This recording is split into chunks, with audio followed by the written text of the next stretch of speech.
All right, guys, September is one of my absolute favorite months for fishing. Most of the pleasure cruisers are off the water. The fish are starting to feed up. The grass is going to start dying down here in the next, 2-3 weeks. And this is a great time to start catching your biggest fish of the year. They start feeding up. Those bellies are getting big. They're getting ready for winter in the next couple months. So September, October, this is when I get really excited about bass fishing. Right now, we're going to jump into what's in my tackle box for September. How's it going, guys? Travis here from Tackle Bros. And today we're talking what I'm going to be throwing in this month of September. Like I said earlier, September is one of my all-time favorite months to fish. They just get bigger. There's not jet skiers running in and out around you. It's a lot more calm, more peaceful on the water. You're by yourself. The nights are getting a little bit chillier, but you still have really warm days. So it's a good time to really get out fishing. Probably later September is my favorite time of the year to fish. Now I've been trying to find my footing here in this whole series of what we're going to talk about, per month and the kind of the baits we use. I've firmly decided that it's going to be 5 baits out of my tackle box that I always throw in these months. So we're gonna start off. I'm not gonna do any like 1 to 5. I'm just gonna, this is what I like. I'm gonna show 5. First one I'm gonna start here with is going to be a football jig. Football jigs and dragging is something that is a fall thing for me. I have a ton of confidence in it. I've caught some absolute giants. Up in the area where we are, football jigs is just kind of a staple. I'm gonna live between 3. I live between the Raid, which is the newest one in mine. The Nishine has been an absolute favorite of mine for a very long time. And then this is just the classic, the K-Tech. This is the, I think Model 2? Model 2, yeah, Model 2 football jig. Football jigs come through stuff very nice. They drag very nice. You pair them up with a little craw trail. You put an OSP Doe Live craw on there. You put, if you're like a Strike King guy, you can put a Rage craw on there. You could put any type of craw style bait on the back of these is ultra effective. You can also flip and pitch these into grass if the grass is still up where you are. But for me, dragging these around grass lines, in and around boulders, rocks, is a crazy effective way for me to catch just absolute giant fish.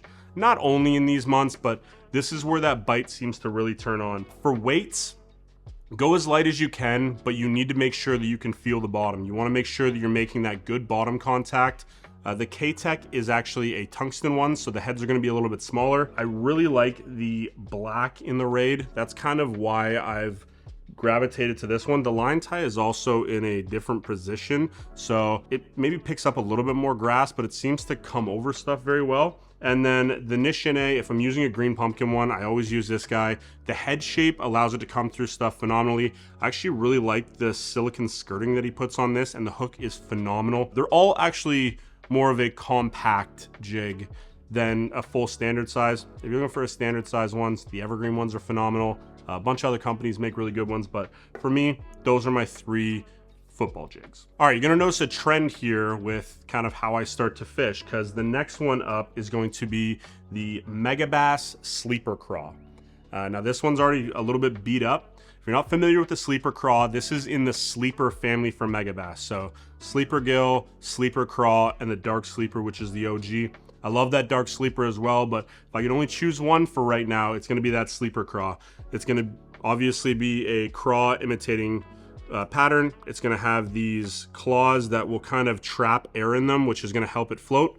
It's an elastomer material, but the biggest thing for me with the Sleeper Craw is that hook. So that hook is completely hidden in the body. Once they bite down on it, that hook's gonna penetrate. It's just a really effective soft plastic kind of jig that you can use. Now, you can fish this like a jig as well, where you can flip and pitch it. It's actually fairly heavy, but fishes fairly light. So for this, it's a 5/8 ounce.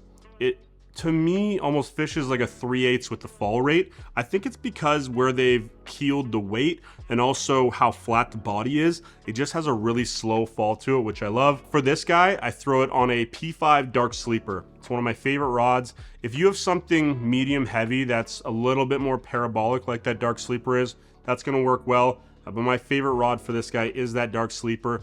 I have a crazy good hookup ratio with it. I know back before, a lot of guys said they had complaints with the hook staying in here. I've actually never really had a problem with that. So yeah, just an amazing lifelike craw-bait that's very durable, that elastomer material lasts forever. So check that one out for Megabass. All right, next up, again, trends here, guys. I'm kind of in one mode in these couple months, is going to be the tube.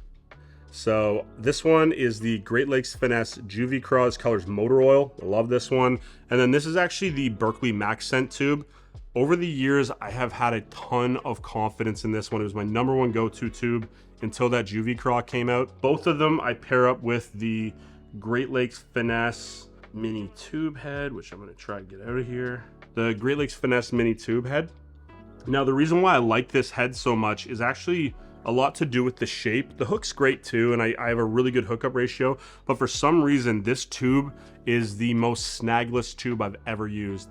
If you guys tube fish, you know that you're constantly, you know, breaking them off, you're getting snagged up, you're in the stuff that you need to be in, and if you're not getting snagged up, you're probably in the wrong spot with it. So this tube head has probably cut my snags in half, if not more. It just comes through cover great, and then the hook is actually obviously a shorter hook, but it still has a good bit of punch to it, so you can still jack them pretty good. It fits perfectly with a 2.5-inch tube, or especially with that Juvie Craw, which they designed. Now with the Juvie Craw, this thing's durability is about a 1.5 out of 10. This thing's durability is like a 9 out of 10. So if you're looking for something a little bit more durable, check out the Great Lakes Finesse. Also, this is a very realistic craw pattern.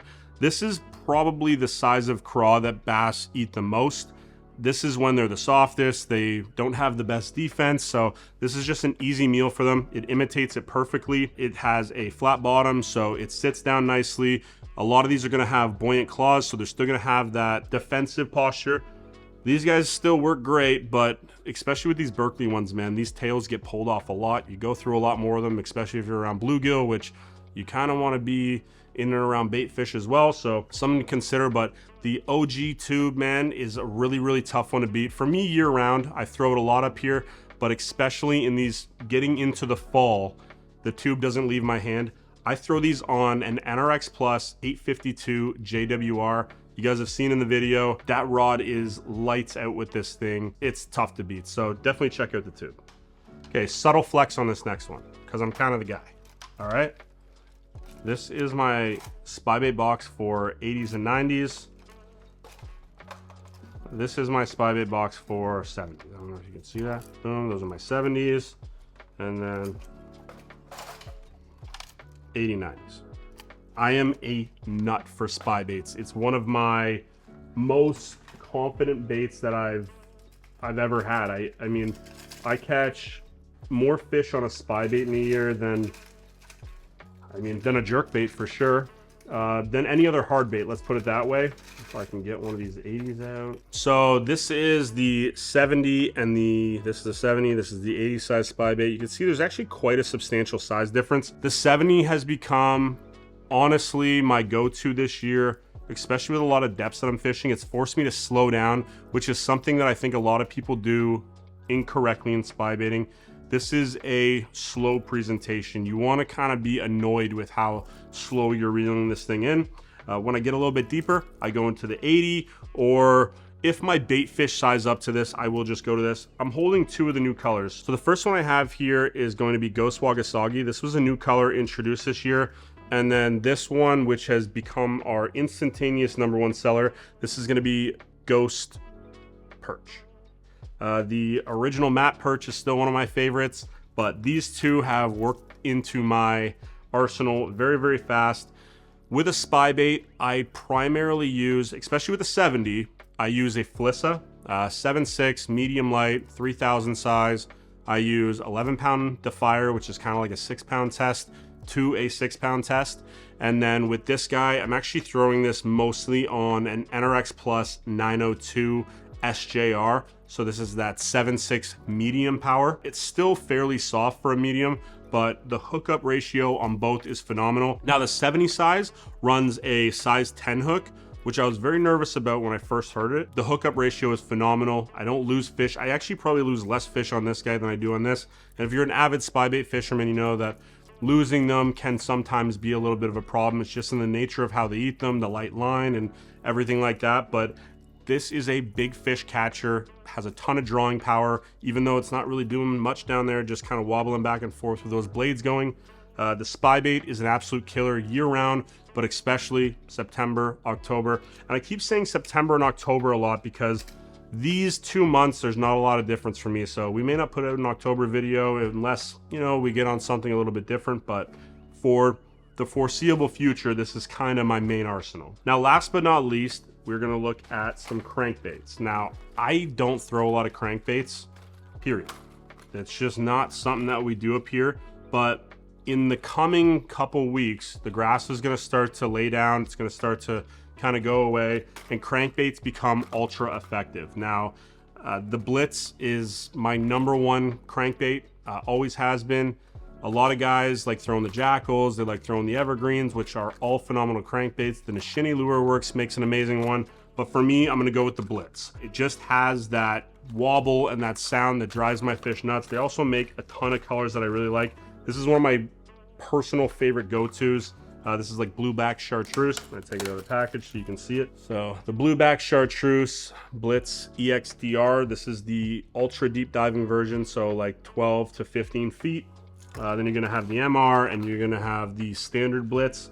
They also have a shallow version. You can cover a ton of water with these. Now, sometimes what I'll do is I'll cover a ton of water, catch a couple, and then I'll slow down, pull out the drop shot, I'll throw a little bit of spy bait, I'll drag a tube around just to make sure I clean up the area very well. But this is a very, very effective bait for covering water this time of year, in and around vegetation, in and around rock. Just kind of grind it down into the rock. You're gonna have a ton of success on these. The Blitz, again, is one of my favorite. This is a silent crankbait, so it doesn't make a lot of sound, which I actually like this time of year. It's just a straight up fish catcher. If you've ever thrown a crankbait, you know how effective these can be. So yeah, that's gonna be my 5 for the month of September and likely into October. So I don't know if we're gonna be doing another one of these probably this year because that's our fishing kind of ends in the middle of November up here. That being said, best 2 months to fish in my opinion. They get big, they're very hungry, and yeah, enjoy it. See you guys later.